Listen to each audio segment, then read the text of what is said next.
স্বাগত রাত ৯টায় বাংলাদেশের সঙ্গে আছি আমি জাহিদ হোসেন। সবশেষে খবর, আলোচনা বিশ্লেষণ নিয়ে থাকছি কাজী। খেলার আনন্দ হতাশার খবর নিয়ে থাকছি অনুপম দেব। শুরুতেই জানিয়ে দেব শিরোনাম। ঝিনাইদহে জঙ্গিদের দুটি বাড়িতে অভিযান রাতের মতো স্থগিত, সুইসাইডাল ভেস্ট ও ডিনামাইট উদ্ধার। বনানী ধর্ষণ মামলায় সাফাতের গাড়ি চালক ও দেহরক্ষী রিমান্ডে, অভিযান নিয়ে প্রশ্ন রেইনট্রি হোটেলে। অস্ট্রেলিয়ার ক্রিকেট দলকে সর্বোচ্চ নিরাপত্তার আশ্বাস, ঢাকার প্রতিশ্রুতিতে সন্তুষ্ট দেশটির প্রতিনিধিরা।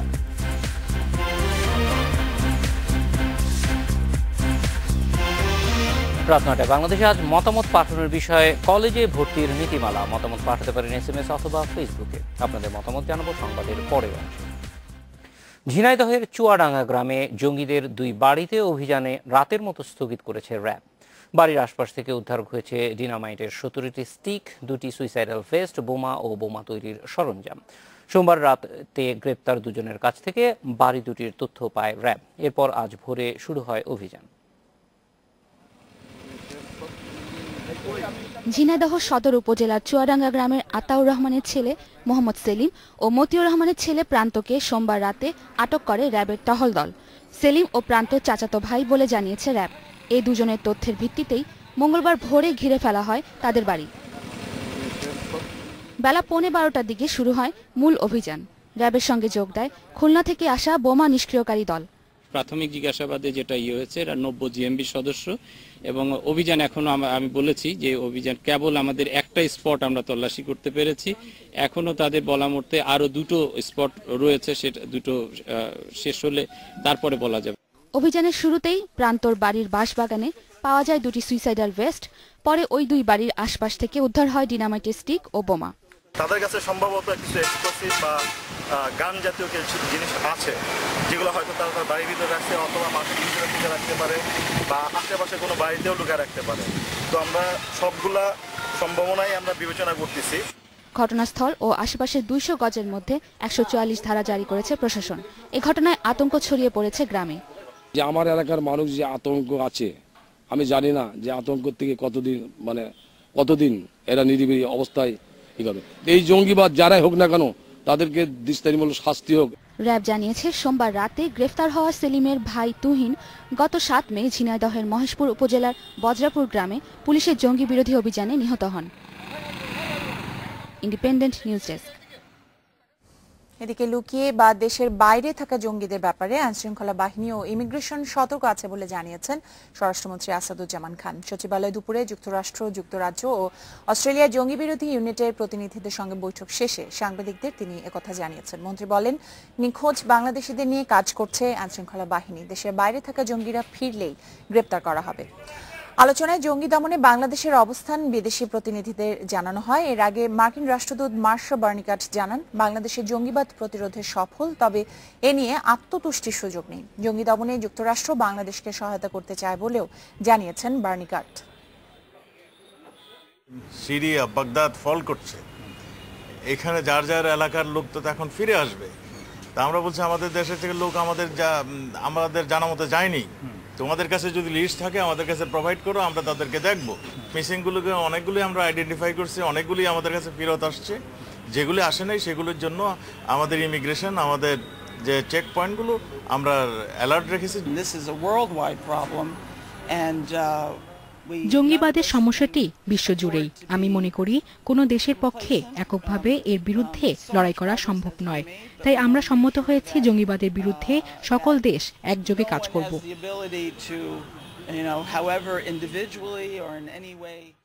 উচ্চ মাধ্যমিক ভর্তি নীতিমালা কেন অবৈধ ঘোষণা করা হবে না জানতে চেয়ে রুল জারি করেছে হাইকোর্ট। এ বিষয়ে রিটের প্রাথমিক শুনানি শেষে বিচারপতি সালমা মাসুদ ও বিচারপতি AKM জহুরুল হকের বেঞ্চ সকালে রুল জারি করে। 4 সপ্তাহের মধ্যে শিক্ষা সচিব ও ঢাকা শিক্ষা বোর্ডের চেয়ারম্যানকে রুলের জবাব দিতে বলা হয়েছে। একই সঙ্গে ভিকারুন্নেসা কলেজে একাদশ শ্রেণীতে নিজস্ব পদ্ধতিতে পরীক্ষায় ভর্তি করাতে পারবে বলে আদেশ দিয়েছে আদালত। জনস্বার্থে এ সংক্রান্ত একটি রিট দায়ের করেন আইনজীবী ইউনুস আলী আকন্দ। এরই পরিপ্রেক্ষিতে এ আদেশ দিলেন আদালত। এর আগে সোমবার হোলি ক্রস, নটরডেম ও সেন্ট জোসেফ নিজস্ব পদ্ধতিতে শিক্ষার্থী ভর্তি করাতে পারবে বলে আদেশ দেয় আদালত।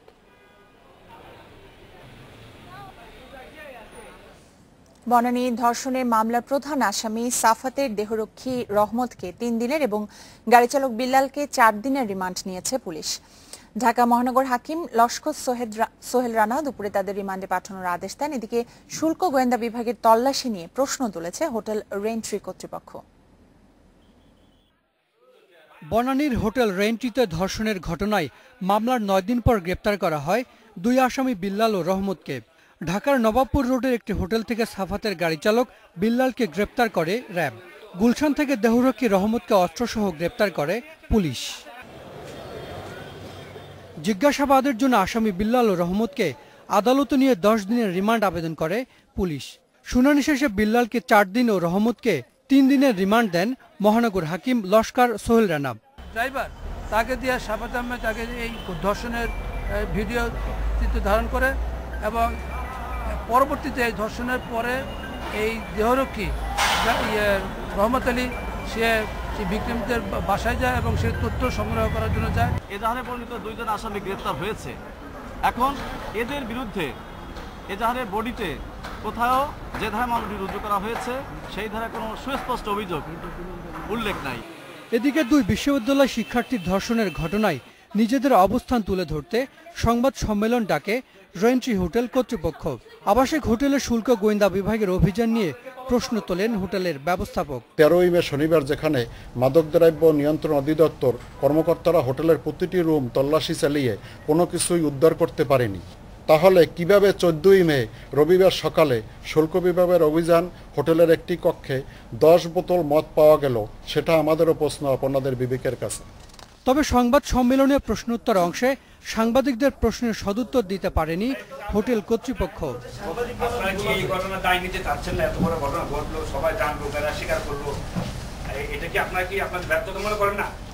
আমরা আর কোনো প্রশ্নের উত্তর দিতে চাচ্ছি না। Thank you very much. মামলার এজাহার অনুযায়ী 28 মার্চ বনানীর রেন্ট্রি হোটেলে সাফাত ও নাইম 2 বিশ্ববিদ্যালয় ছাত্রীকে ধর্ষণ করেন। অন্য 3 জন ছিলেন সহায়তাকারী। মামলার 5 আসামির মধ্যে এখনও পলাতক অন্যতম আসামি নাইম আশরাফ। হাসান মিসবাহ, ইন্ডিপেন্ডেন্ট নিউজ, ঢাকা। নাটোরে 4 বছরের সন্তানকে নিয়ে ট্রেনের নিচে ঝাঁপ দিয়ে আত্মহত্যা করেছেন মা। নাটোর রেল স্টেশনের পাশে হুগুলবাড়িয়া এলাকায় দুপুরে এ ঘটনা ঘটে। নিহত শরীফা বেগম ও তার মেয়ে ফাল্গুনে বাড়ি নাটোরের চাঁদপুরে।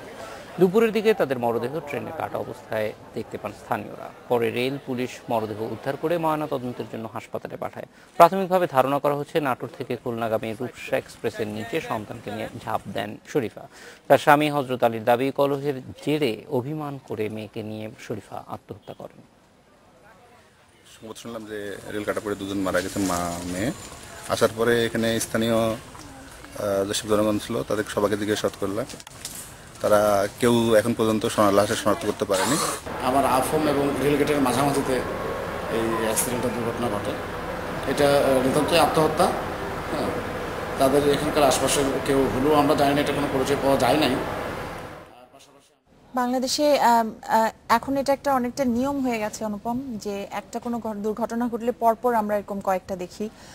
তবে যে ধরনের সমস্যাই হোক, যত রকম শারীরিক বা মানসিক নির্যাতনের শিকার হোক, অভিমান করে শিশুকে নিয়ে আত্মহত্যা, এই জিনিসটা আসলে মেনে নেওয়ার মতো না। এখন আমাদের দেশের অবস্থাটা এখন অনেকই ভালো হয়েছে যে আমরা যদি কথা বলি আমাদের সমস্যাগুলো নিয়ে, সেখানে আইনশৃঙ্খলা রক্ষাকারী বাহিনী থেকে সব রকম সহযোগিতা আসলে কোনো না কোনো জায়গায় পাওয়া যাবে। সব জায়গায় না পাওয়া যাওয়ারও দৃষ্টান্ত আছে, আমি সেটা অবশ্যই বলবো না। এখানে সমস্যাটা কি যে মানসিক চাপ কিভাবে মোকাবেলা করতে হয়, একটা পর্যায় পর্যন্ত সব মানুষ এটা পারে, তারপরেই আপনার একটা হেল্প প্রয়োজন হয়।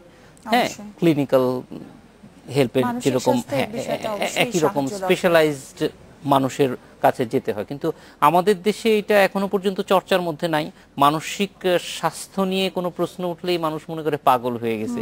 ফলে সামাজিকভাবে এই জিনিসগুলির আরো অ্যাওয়ারনেস বাড়ানো দরকার, এবং যেই পর্যায়ে যেই ধরনের চাপের মুখোমুখি মানুষকে হতে হচ্ছে, আমরা আজকের ঘটনাটি এখনো জানি না। এর আগে একজন মা তার সন্তানের চিকিৎসা করাতে পারছিলেন না, আর একজন বাবা তার সন্তানের নির্যাতনের বিষয়টি বিচার না পেয়ে এটি হয়েছে। ফলে ওই গোড়ায়ও একটু আমাদের নজর দেওয়ার প্রয়োজন। সেই সমস্যাগুলো আসলে সমাজের শ্রেণীর উপরও অনেকখানি নির্ভর করে, কারণ আপনি যেই কথাটি বলছিলেন সেটি আসলে সব ধরনের সুযোগ সুবিধা সমাজের উপরের শ্রেণীর যারা আছে তারা যতটুকু সুবিধা পান সেই সুবিধাগুলো আসলে নিচের শ্রেণীতে যারা আছেন তারা সব সময় আসলে চাইলেই কারো কাছে গিয়ে বলতেও পারেন না। অনেক অনুপম, কিন্তু মানসিক চাপের ব্যাপারটা কিন্তু সব শ্রেণীতেই একই রকম আছে। আপনি যদি পরিসংখ্যান দেখেন তাহলে দেখবেন যে উচ্চবিত্তের মধ্যে যতটা আত্মহত্যার প্রবণতা, মধ্যবিত্ত নিম্নবিত্ত সবগুলি বরং মানে এটা দেখা যায় একই রকম। ফলে চাপ নিতে পাওয়ার ব্যাপারটা আমার মনে হয় যে কিভাবে নেবে সেটা কথা বলার যে বিষয়টা বলছিলেন সেটি হয়তো আমরা যেহেতু এই বিষয়টা অনেকটাই বুঝতে পারছি, আমরা আরেকজনের সাথে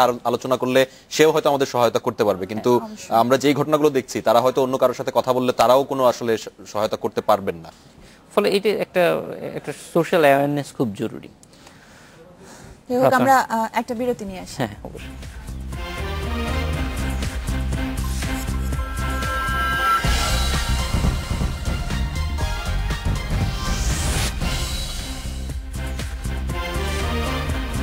নয়টা 19-এ ফিরে এলাম, রাত 9টায় বাংলাদেশ।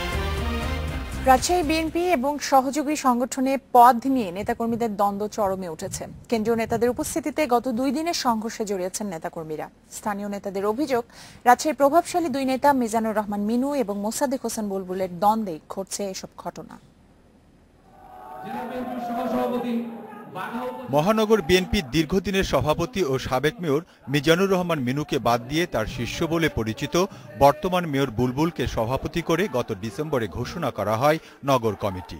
মহানগরের পাশাপাশি গঠন করা হয় জেলা কমিটি। তবে এতে বাদ পড়েন সাবেক সাংসদ নাদিম মুস্তফা ও প্রবীণ নেতা কামরুল মনির। বিএনপির সভাপতি হয় যুবদলের কমিটি থেকে বাদ পড়েন বুলবুল। গত এপ্রিলে ঘোষিত যুবদলের নতুন কমিটির সভাপতি ও সাধারণ সম্পাদক সবাই মিনুর অনুসারী।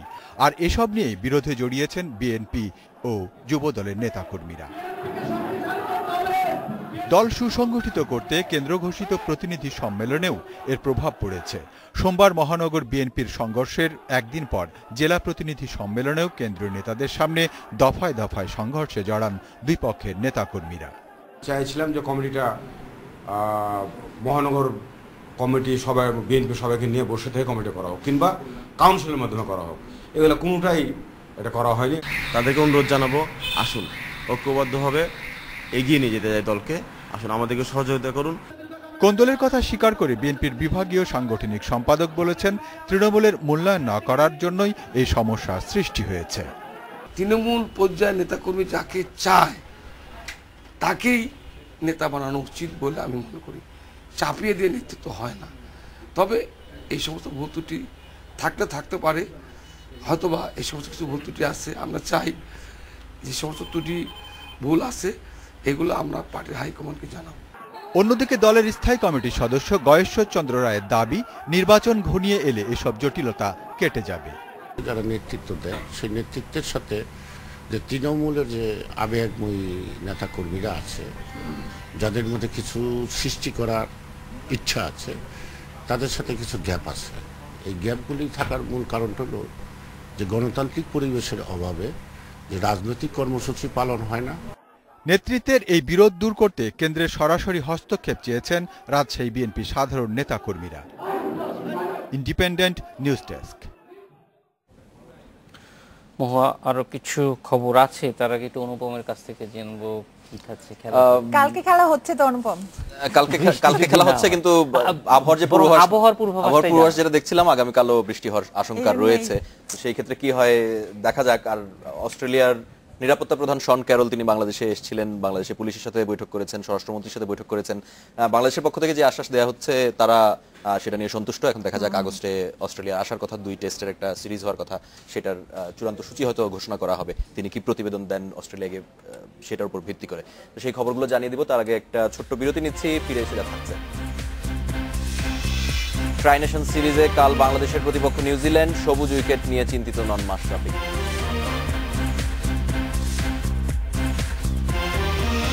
2 যুগ বন্ধ যশোরের অ্যাথলিট হোস্টেল এখন বাণিজ্যিক ভবন, ভাড়া দিয়ে চলছে হাউজি খেলা।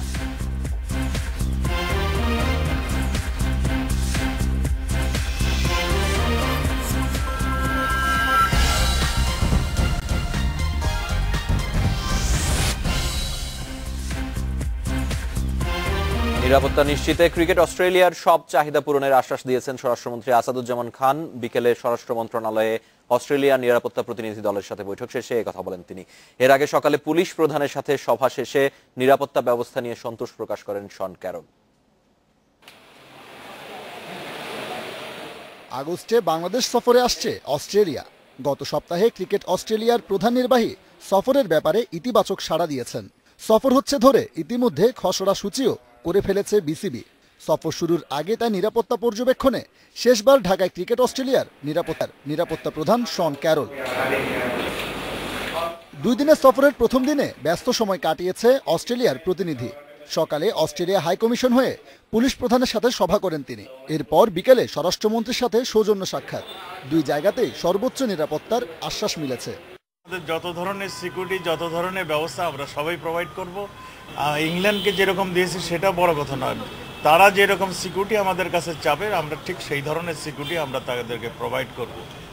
বাংলাদেশে ক্রিকেট খেলতে আসলে কোনো সমস্যা হবে না বলেই আমাদের বিশ্বাস, কারণ সরকার, স্বরাষ্ট্র মন্ত্রণালয় যে সহযোগিতা করে আমাদেরকে, পৃথিবীর কোনো দেশে এইরকম সিকিউরিটি ক্রিকেট দল কখনো পায় না। 2 বছর আগে নিরাপত্তার অজুহাতে বাংলাদেশ সফর বাতিল করেছিল ক্রিকেট অস্ট্রেলিয়া। গত বছর অনূর্ধ্ব 19 বিশ্বকাপেও দল পাঠায়নি অজিরা। কিন্তু অক্টোবরে ইংল্যান্ড দল বাংলাদেশ সফর করলে পরিস্থিতি বদলায়। ইংল্যান্ড সফরের সময়ই ক্যারল বাংলাদেশে এসে নিরাপত্তা ব্যবস্থা পর্যবেক্ষণ করেছিলেন। এবারও তেমনটাই চাইছে ক্রিকেট অস্ট্রেলিয়া।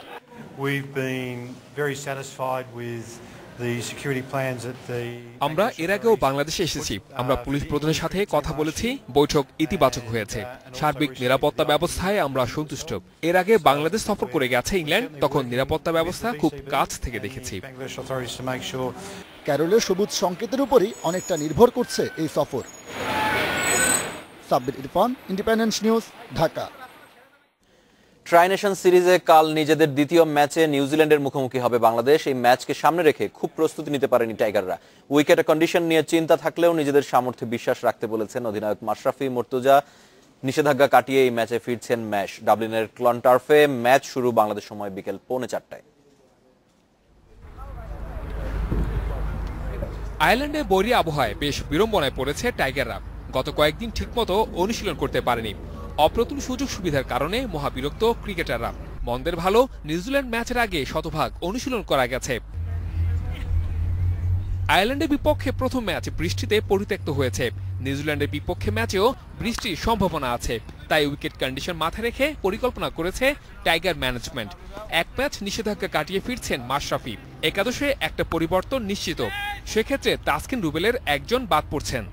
যদিও কন্ডিশন, আপনি সুযোগ সুবিধা বলেন বা আমাদের ফ্যাসিলিটিস বলেন যেগুলো আছে এখানে, আমরা হয়তোবা আপ টু দ্য মার্ক ছিল না, বাট আমরা চেষ্টা করেছি যতটুকু লিমিটেশন আছে তার ভেতরে আমরা আমাদের প্রিপারেশন নেওয়ার। আমরা এক্সপেক্ট করছি এখনো পর্যন্ত যে ওই ধরনের উইকেটই হবে, বাট উইকেটে সেট হতে পারলে এইসব উইকেটে যেটা হয় যে 270 থেকে 300 রান সবসময় সম্ভব। সো ডিপেন্ড করছে আগের উইকেটের সাথে উইকেটের ডিফারেন্স কেমন, এখনো আমরা দেখতে পারিনি। নিউজিল্যান্ডের বিপক্ষে সবশেষ সিরিজে হোয়াইট ওয়াশ হয়েছে বাংলাদেশ।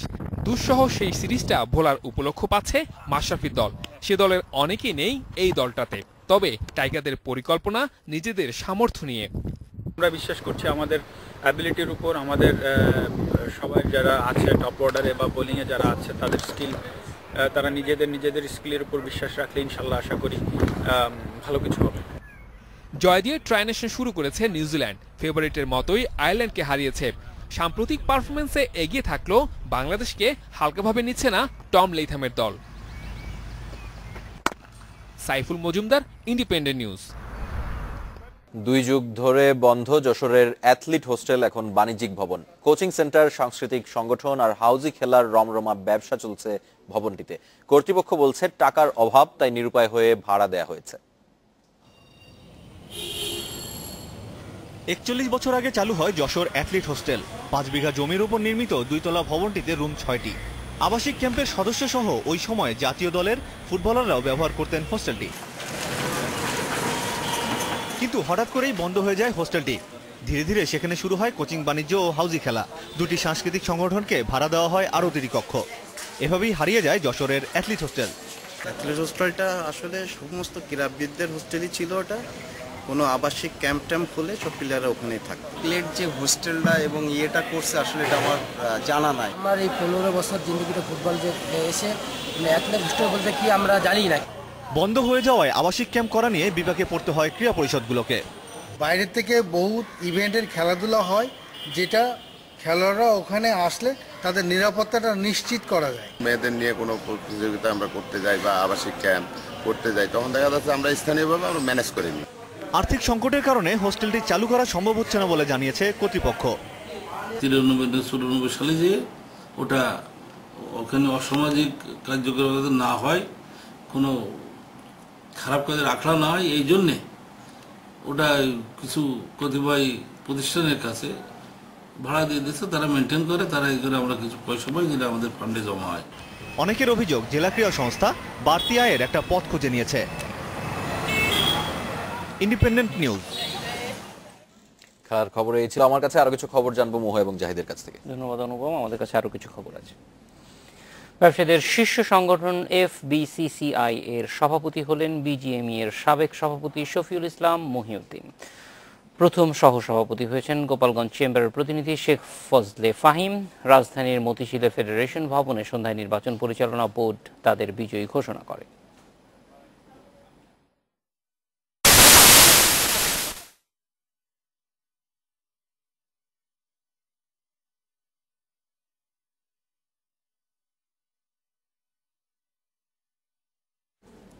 রাত 9টায় বাংলাদেশে নিচেটা বিরতি।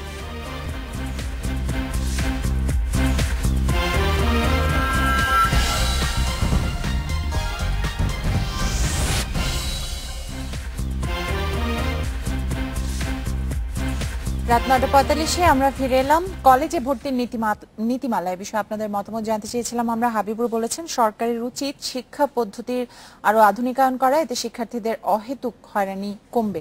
কাউসার বলছেন শিক্ষার্থীদের ভবিষ্যতের কথা চিন্তা করে নীতিমালাটি সংশোধন করা উচিত। জাভেদ বলেছেন বারবার সিদ্ধান্ত পরিবর্তনে শিক্ষার্থীরা অসহায় হয়ে পড়ছে, সবার উচিত একটি চূড়ান্ত সিদ্ধান্তে পৌঁছানো। একটা স্থায়ী সিদ্ধান্ত থাকা ভালো। আশা বলছেন অনলাইন পদ্ধতি চালু করায় অনেক ভালো শিক্ষার্থী পছন্দের মতো কলেজে ভর্তি হতে পারছেন না। এটা অবশ্য আমি ঠিক নিশ্চিত না এটার জন্যই একমাত্র হচ্ছে কিনা। সোহাগ বলছে ভর্তির অনলাইন মাধ্যম অবশ্যই ভালো দিক, যাই হোক ভর্তিচ্ছু শিক্ষার্থীদের মেধার মূল্যায়ন চাই। রিফাত বলছে কলেজে ভর্তির এই নীতিমালা এবং শিক্ষার্থীদের হয়রানি বন্ধ করা হোক। রাজু বলছেন মন্ত্রণালয়ের দুর্নীতির কারণে শিক্ষা পদ্ধতিতে স্থায়ী সমাধান দিতে পারছে না সরকার। আনিকা বলছেন সরকারের উচিত সব শিক্ষাবিদের সঙ্গে আলোচনা করে ভর্তির একটি স্থায়ী পদ্ধতি তৈরি করা। জেমি বলছেন আমাদের মতে যে পদ্ধতিতে শিক্ষার্থীরা তাদের পছন্দ মতো কলেজে ভর্তি হতে পারবে সেটাই ভালো। রাশেদ বলছেন এমন একটা পদ্ধতি চাই যেখানে শিক্ষার্থীর মেধার মূল্যায়ন হবে। আমার মনে হয় যে আমাদের যে জেনারেশনটা মনে হয় তখন থেকে আমার মনে হচ্ছে যে অনেক বেশি ঘন ঘন পরিবর্তন আসছে ভর্তি সিলেবাস সবকিছুতে। কিন্তু সেই ক্ষেত্রে আসলে আমার মনে হচ্ছে অনেকটাই যে আগে থেকে এক্সপেরিমেন্ট করে পরীক্ষা নিরীক্ষা করে কোন একটা জিনিস দেয়া হচ্ছে এরকম কিন্তু না, জিনিসটা দেয়াই হচ্ছে পরীক্ষা করার জন্য। যেহেতু এই জিনিসটা আসলে প্রসেস অফ এলিমিনেশন সবসময় প্রশ্নের মুখোমুখি হবে এবং এটা খুব কঠিন। আপনি সবাই চায় একটা ভালো শিক্ষা প্রতিষ্ঠানে ভর্তি হতে, কিন্তু ভালো শিক্ষা প্রতিষ্ঠানে তত বেশি যেটা করা হয় যে বাইরের উন্নত দেশের শিক্ষা ব্যবস্থা দেখে সেটা একটা কপি করা, ফলো করার চেষ্টা করে। আমি যতদূর বুঝি, আমি যেটা বলছিলাম যে আমাদের কি আসলে গবেষণা কি কিছু করা হয় যে এলিমিনেশন ঠিক আছে কিন্তু সবচেয়ে ভালো পদ্ধতি কোনটা? নিশ্চয়ই কিছু করা হয়। যাই হোক, দর্শকদের অনেক ধন্যবাদ আপনাদের মতামতের জন্য। ভারত, জাপান সহ মধ্যপ্রাচ্যের অনেক দেশে রপ্তানি হচ্ছে মধু। উৎপাদন বাড়ায় অন্য দেশেও মধু রপ্তানির সুযোগ তৈরি হয়েছে। তবে কঠোর মান নিয়ন্ত্রণের কারণে ইউরোপের বাজার এখনো রয়ে গেছে নাগালের বাইরে। আধুনিক প্রযুক্তির ব্যবহার বাড়ানো না হলে এই বাজার ধরা কঠিন হবে বলছেন ব্যবসায়ীরা। বাংলাদেশ ক্ষুদ্র ও কুটির শিল্প কর্পোরেশন বিসিক 1977 সাল থেকে মৌবাক্সের মাধ্যমে মধু সংগ্রহ করে আসছে। তাদের হিসাবে দেশে 2000 মৌমাছির খামার আছে, এর সঙ্গে জড়িত 7000 চাষি। দেশের 80% মধু উৎপাদন হয় সরিষা ফুল থেকে, বাকি 20% অন্যান্য ফুল থেকে। এছাড়া আমদানি করা অ্যাপিস মেলিফেরা এবং অ্যাপিস সেরেনা মৌমাছি বৈজ্ঞানিক পদ্ধতিতে পালন করে মধু আহরণ করা হচ্ছে। সনাতন পদ্ধতিতে যে মধুটা আহরিত হতো, আমাদের মৌচাষীরা এখন ওইভাবেই ওই পন্থাতেই মধু উৎপাদন করছে এবং রিকন্ডিশন ড্রামে মধুগুলো প্রিজার্ভ করছে, যার জন্য মধু হারভেস্টিংয়ের সাথে সাথে এটা ফার্মেন্টেশন শুরু হচ্ছে। বিসিক জানায় 2012 সালে 1500 টন মধু উৎপাদন হলেও 5 বছরে তা বেড়ে হয়েছে 4500 টন। বাড়ছে রপ্তানিও। এশিয়ার কিছু দেশে মধু রপ্তানি হলেও ইউরোপের বাজারে এখনও ছাড়পত্র মেলেনি। এবারও মধু রপ্তানি হচ্ছে, এ যাবৎ প্রায় 300 টনের মতো মধু গিয়েছে। তো এটার অনেক কিছু মান নিয়ন্ত্রণ করতে হয়। ইউরোপীয় ইউনিয়নে আমরা মধু রপ্তানির প্রচেষ্টা চালাচ্ছি। বিসিকের মধুমেলায় মৌচাষীরা সরিষা ফুলের পাশাপাশি লিচু, কালিজিরা, মৌরি, ধনে, তিসি সহ বিভিন্ন ফুলের মধু নিয়ে হাজির হয়েছেন। দাম কম হওয়ায় আগ্রহী ক্রেতারাও। ভালো সাড়া পাচ্ছি, জনগণে আমাদের এই মৌ মেলাতে আসছেন এবং আমাদের প্রচুর মধু বিক্রি হচ্ছে। সুন্দরবন থেকেও আহরণ করা মধু এখানে পাওয়া যাচ্ছে এবং এখানে প্রাইসটা খুব রিজনেবল মনে হচ্ছে আমাদের কাছে। ঘুরে ফিরে অনেকগুলো মধুর দোকান আছে, যেটা ভালো লাগে সেটাই নিয়ে যায়। গেল বছর মেলায় 14 লাখ টাকার মধু বিক্রি হলেও এবার অন্তত 20 লাখ টাকার মধু বিক্রির আশা করছেন আয়োজকরা। আইরিন খাতুন, ইন্ডিপেন্ডেন্ট নিউজ, ঢাকা। ঢাকা মাতালেন প্রখ্যাত মার্কিন পপস্টার রিচার্ড মার্কস। সন্ধ্যায় বঙ্গবন্ধু সম্মেলন কেন্দ্রে গান শুনিয়েছেন তিনি। এবারই প্রথম ঢাকায় শ্রোতাদের গান শোনালেন রিচার্ড মার্কস।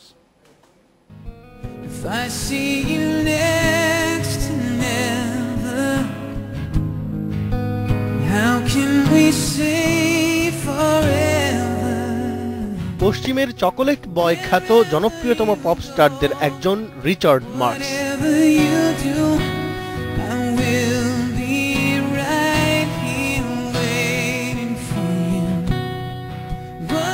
প্রায় 18 ঘন্টা বিমান ভ্রমণ শেষে মঙ্গলবার সকালে ঢাকা পৌঁছান বাংলাদেশে হাজারো ভক্ত শ্রোতার প্রিয় এই শিল্পী। এসেই বললেন ভালোবাসাই ছিল তার সমস্ত পরিশ্রমের একমাত্র আরাধ্য। তার লেখা গান right here waiting for you এর ইউটা কে, এই প্রশ্নের জবাবে দিলেন চমকপ্রদ উত্তর। একমাত্র নতুন গান লেখা ছাড়া কারোর জন্য আর অপেক্ষা নেই আমার। যাকে নিয়ে এ গান লিখেছি সে এখন আমার জন্য অপেক্ষা করছে।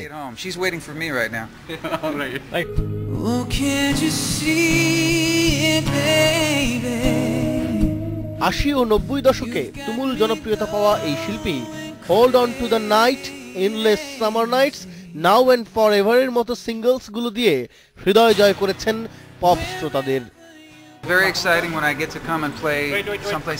সবসময় এটা অসাধারণ অনুভূতি আমাকে দেয় যখন নতুন কোথাও গান শোনাতে যাই।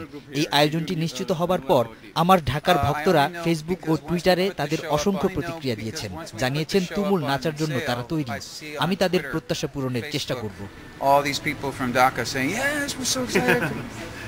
I'm really happy to be here. 53 বছর বয়সী তুলারাশির জাতক প্রথমবারের মতো ঢাকার শ্রোতাদের সামনে গাইলেন বঙ্গবন্ধু কনভেনশন সেন্টারে। Richard Marx live in Dhaka অনুষ্ঠানটি আয়োজন করেছে ঢাকা ভিত্তিক ইভেন্ট ম্যানেজমেন্ট প্রতিষ্ঠান প্রেইন্স।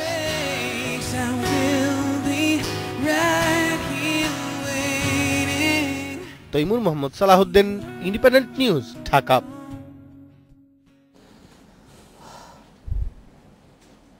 এই ছিল রাত 9টায় বাংলাদেশ। আজকে রাত 9টায় বাংলাদেশ শেষ করব ইতালিতে সমকালীন চিত্রকর্ম প্রদর্শনীর কিছু ছবি দেখিয়ে। তার আগে আমরা বিদায় নিচ্ছি, সবাই ভালো থাকুন।